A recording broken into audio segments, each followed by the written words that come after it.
A práve sa začala cena KPMG, 24. ročník prípravnej ceny rovina prvej kategórie na 1200 metrov, 6000 eur pre štvoročné a staršie, pre trojročné a staršie kone s 12 aktérmi. Je to okamžite po štarte veľmi rýchle a natiahnuté dopredu. Vypal Distant Rocket na druhej pozícii, potom pri bariére Tulum.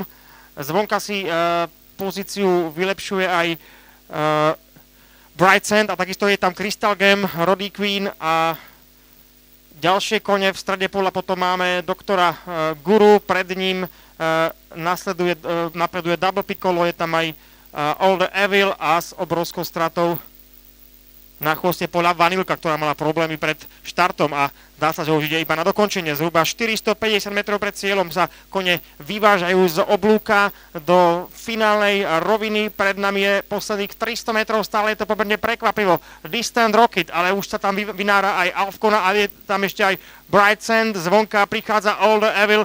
Zdá sa, že už nikto iný tieto rosti nevyhrá.